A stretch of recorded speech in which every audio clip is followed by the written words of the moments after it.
Welcome back to my video, guys, and today we're back with the next sneak peek video of the brand new update 4.7, the Starlight update.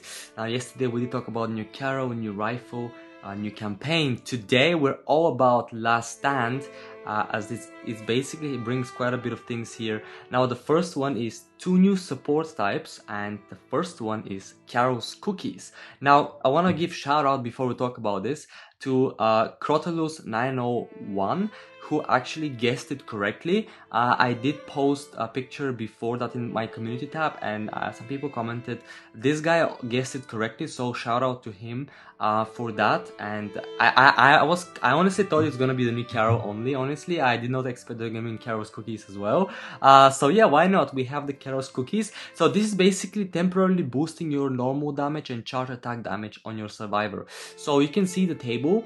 And the normal damage, so from level 1 to 5, goes from 70% to 150%, and a charge attacks go from 100% all the way to 180%, and it boosts it for 1 turn, and then later in the levels it goes to 2 turns. So 2 turns max, you can boost attack power of one of your survivors, and the cooldown decreases by a bit. So these are Carol's Cookies. When you eat them, when you eat cookies, you get stronger, basically. You know, that's what you should do, guys. Eat cookies. Why not? That's the at the end of the day, you know, this is the thing. Alright, so the next one is a new Hwacha. I hope I pronounced it correctly. I honestly had to look it up so much on the internet.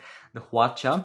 Basically, this is the weapon that actually Leah used against Daryl and his group at the end of episode 8 of season 11. So this is like this massive weaponry thing that has arrows. It shoots arrows, and the way it's gonna work in the game is basically it's gonna shoot fire arrows at a fixed amount of enemies, and it's gonna damage them for a percentage of the survivor's total damage, and it has a chance to also set them on fire. It has a minimum range of 3 spaces away, and now if you look at the table here, we can see at level 1 to 5, so the random enemies increase by 1 for every level for a maximum of 5, and then the percentage damage goes from 50% up to 80% because it's total damage, not just the survivor damage.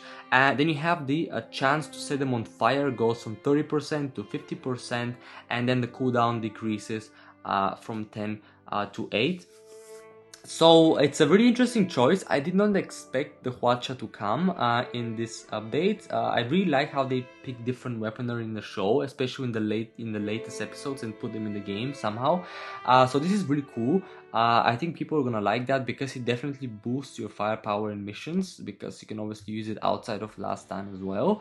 But yeah, now finally let's talk about Last Stand itself. We have a brand new mode. We have the expert mode coming in this update. So now every time you do a Last Stand mission, you're gonna be able to choose between normal or expert mode. Now if you choose expert mode, this is only for the mission you're about to do, right? It doesn't mean that it's gonna you're gonna be stuck on the same mode for the whole of the Last Stand cycle. It's just for that specific mission, right? So what's the difference with expert mode? Basically, with expert mode, you can choose any of your regular survivors, but you have a pool of 10 random heroes for where you need to choose from, right? This same pool is the same for every single player in the game, and it refreshes weekly. So when the beginning of the week that pool is chosen, the 10 heroes are chosen, they're the same for everybody in the game, and they're gonna refresh the next week, right? So everybody's gonna be forced to sort of choose from those 10 heroes and any of the regular survivors, which makes things a bit more interesting, I guess. I don't know.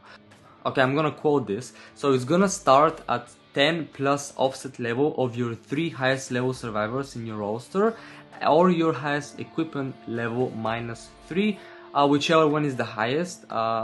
So that's how essentially it's gonna be with the difficulty on this expert mode. Now when it comes to leaderboards and rewards, so basically playing this mode is gonna automatically give you a set multiplier of your total score, and because you start the Last Stand at a higher level, the wave rewards are automatically gonna be higher than the normal mode, right? So now talking about the leaderboard, now the leaderboard is actually the same for players playing normal mode and expert mode. The only difference is any attempt you make at an expert mode is gonna give you a badge next to your name. So essentially, when you look at the leaderboard and when you see badges to the names of people, next to the names of people, you're gonna know that they actually did that, as they got that score from a last stand expert mode attempt. You know, they did not do the normal mode.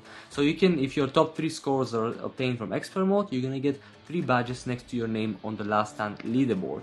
And that's pretty much everything you need to know for now about the expert mode on the new last stand. So yeah, right, this is it for this second part sneak peek video. Come back tomorrow for the final sneak peek video. We have 2 new support units and we have the expert mode on last stand. And yeah, hope you guys enjoyed this video, and I'll see you guys all in my next video.